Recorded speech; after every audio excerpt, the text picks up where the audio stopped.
persaingan ketat terjadi di Pilkada Tangerang Selatan hari ini. Pasangan Benyamin Pilar lewat hasil quick count unggul dengan perolehan suara 40,28% dan terpaut tipis dengan pasangan Muhammad Sarah dengan 35,97%.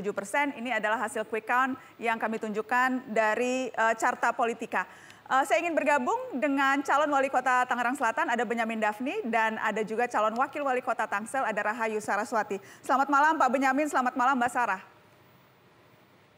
Selamat malam Mbak Nana. Terima kasih banyak. Metro.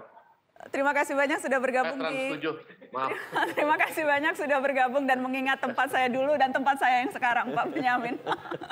Pak Benyamin. Siap. Iya, tidak apa-apa Bapak. Hasil quick count sudah keluar.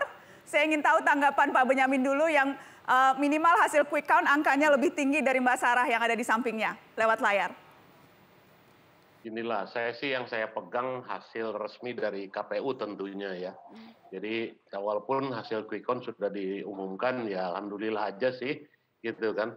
Dan nanti ke depan saya masih bersabar dan meminta kepada seluruh jajaran saya, partai pengusung dan partai pendukung serta relawan untuk menunggu hasil resmi dari KPU di Kota Tangerang Selatan. Sabarin dulu deh, nggak apa-apa, sebentar kok. Gitu ya Pak, jadi nggak mau jumawa dari sekarang karena baru hasil quick count, begitu Pak Ben?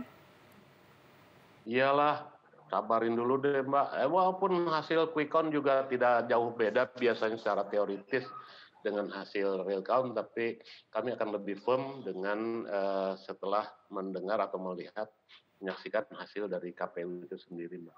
Oke, saya ke Mbak Sarah. Bagaimana Mbak Sarah melihat hasil quick count hari ini, Mbak? Ya, melihat hasil quick count kita tetap menyampaikan kepada semua jaringan relawan maupun juga semua pendukung bahwa apa yang kami lakukan sekarang masih melakukan penghitungan suara real dan valid tentunya bersandingan juga dengan data yang ada di KPU. Jadi kami melakukan internal counting dengan hasil yang ada di lapangan maupun juga kita bandingkan dengan apa yang ada di KPU. Tapi kalau misalnya berkaca atau evaluasi, selama ini kan toh memang hasil quick count itu dalam sejarahnya selalu kalau tidak sama persis sangat dekat, jadi hasilnya tidak berbeda jauh dengan hasil real count, Mbak Sarah. Apakah memang ini sesuai prediksi atau karena angkanya tidak cukup untuk memenangkan, jadi memang tidak sesuai target, Mbak Sarah? Ya tentunya kami berharap dari sebelum-sebelumnya bahwa kami unggul ya, paslon mana yang tidak mau untuk hasilnya nanti unggul. Dan kami masih optimis karena memang di real count yang masuk di kami itu masih ada banyak sekali yang harus kita sisir bersama karena masih ada banyak yang tempat-tempat di mana kami unggul telak maupun juga Pak Ben unggul telak, tetapi ada juga yang di mana kita unggulnya itu selisihnya hanya 1 suara. Dan Pak Ben juga kalau menang ada juga yang selisihnya hanya 1 suara. Jadi betul-betul kita harus detail dan apapun yang hasil nanti dari KPU, kalau misalkan bisa kita pastikan itu tidak jauh berbeda atau bahkan sama persis dengan data internal kami, apapun hasilnya tentunya kami akan. Oke, dan berarti juga ada ancang-ancang atau ada kemungkinan untuk membawa ini ke sengketa pemilu ke MK kalau memang mengharuskan seperti itu, Mbak Sarah?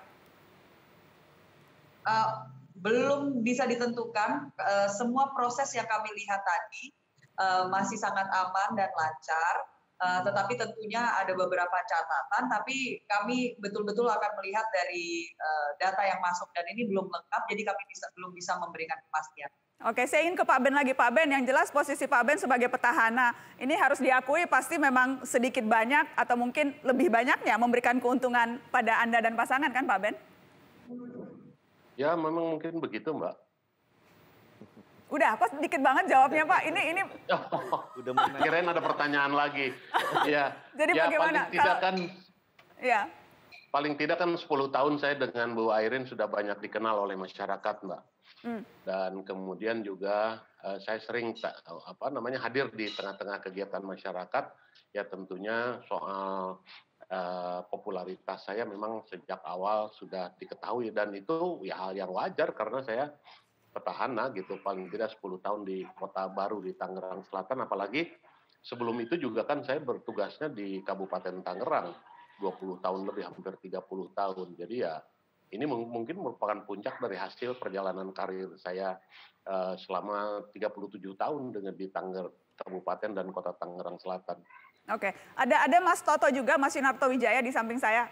Mas Toto, boleh kasih analisa apa yang terjadi di Tangsel hari ini? Sudah bisa diprediksikah hasil quick count yang lembaga Anda keluarkan?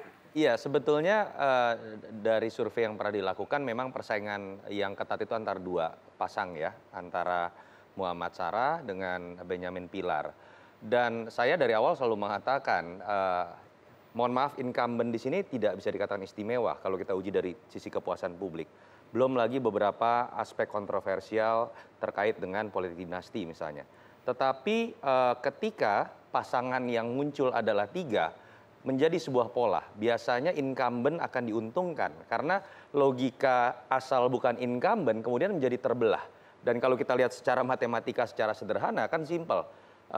Pak Benyamin tidak mendapatkan angka 50%, tetapi tetap menang dikarenakan ada suara yang terbagi antara dua yang dianggap menjadi penantang dari incumbent. Mungkin itu secara umum. Salah satu incumbent, salah satu penantang Azizah Ruhama. Azizah adalah putri Kiai Haji Ma'ruf Amin.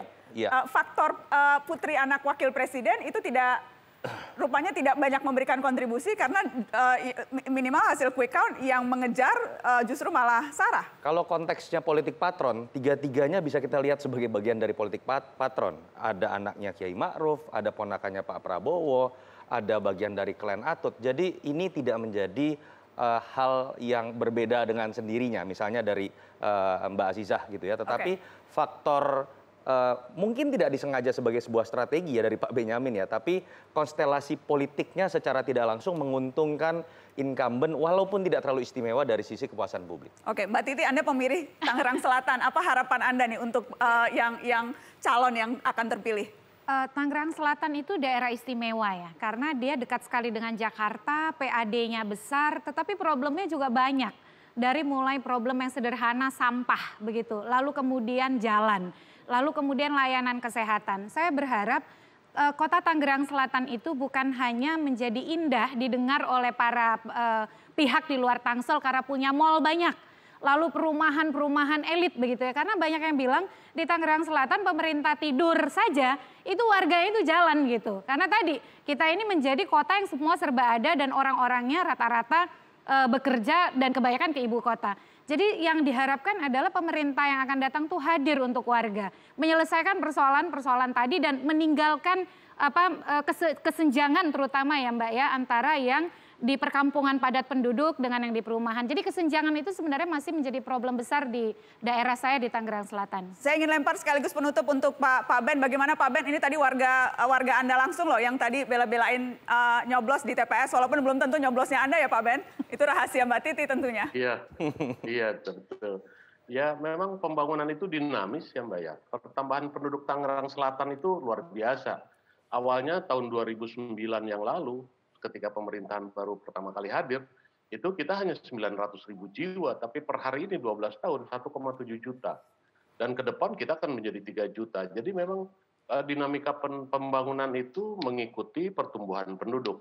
Dan pemerintah harus selalu hadir. Bagaimanapun soal kehadiran swasta di kota Tangerang Selatan juga sedikit banyak.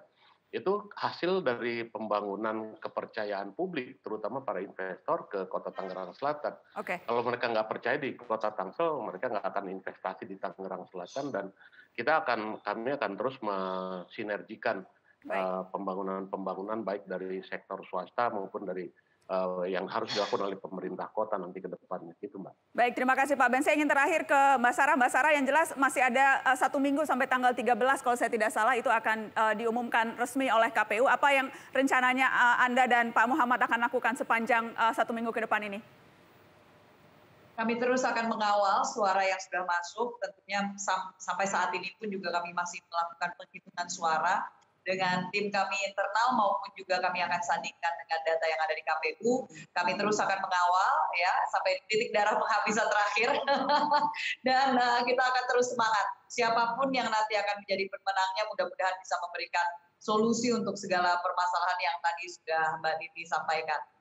Baik, terima kasih Mbak Sarah, terima kasih Pak Ben. Saya menghargai kehadiran Anda berdua malam ini di Mata Najwa di Trans 7. Tetap di sini, kami kembali. Terima kasih, Mariwara. Tetap di Trans 7.